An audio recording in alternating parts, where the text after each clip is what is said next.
लोकसभा चमरेनि ककपिरना थांथिनि लामाओ साखामिया ओंखा महारानी कीर्ति देवी देबबर्मा पातिमुंखा तेलेमुराओ कायसा बदल कायसानि कक्सालायमुं पान्दाओ कारियाकार्ता रगबाय थाङै मालायनानै थांमानि जरावनो अमायके साखामियांगो नि साका लोकेल एमएलए तै बनो साकनायनि बागै खरकथाम डक्टर फाइ सपायजाकनि साका हाके तामो साका खनायनि दङ टिपिनि मांखलिओ আমাদের পূর্ব ত্রিপুরা আসনের প্রার্থী শ্রীমতী কীর্তি দেবী দেববর্মন মহারানী আমাদের ত্রিপুরার রাজকুমারী তিনি আজকে তেলিয়ামুড়ার কার্যকর্তাদের সঙ্গে দেখা করতে এসেছেন, কিন্তু রাস্তায় তিনি প্রচণ্ড অসুস্থ হয়ে পড়ায় তিনি বর্তমানে আমাদের পিডাব্লিউডি ডাক্তারবাবুদের বিশ্রাম অবস্থায় রয়েছেন। ডাক্তারবাবুরা এসছেন, 3 জন ডাক্তারবাবু তাকে পরীক্ষা করেছেন।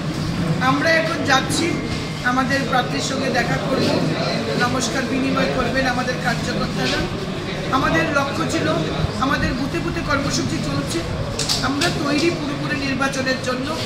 তবু আমরা চাইছিলাম আমাদের প্রার্থীর সঙ্গে একবার দেখা করতে। তিনি এসছিলেন, আছেনও তেলিয়ামুড়ায়, কিন্তু এখন এখানে আসতে পারছেন না শারীরিক অবনতি হওয়ায়। আমরা যাচ্ছি ওনার সঙ্গে দেখা করতে। আগামীকালকে আমাদের রোড শো হবে, সেই রোড শোতে উপস্থিত থাকবেন রাজ্যের মাননীয় মুখ্যমন্ত্রী প্রফেসর ডক্টর মানিক শাহ, রাজ্যের মাননীয় প্রদেশ সভাপতি রাজীব ভট্টাচার্য এবং রাজ্যের রাজ্যসভার সাংসদ তথা পশ্চিম আসনের প্রার্থী শ্রদ্ধেয় শ্রী বিপ্লব কুমার দেব। আগামীকাল 4টায় আমাদের র্যালি শুরু হবে। টাউন হল প্রাঙ্গণ থেকে মোটর স্ট্যান্ড অবধি আমাদের সেই র্যালি চলবে। আমাদের টার্গেট 15,000 এবং আমরা জমায়েতের সময় দিয়েছি 3টায়।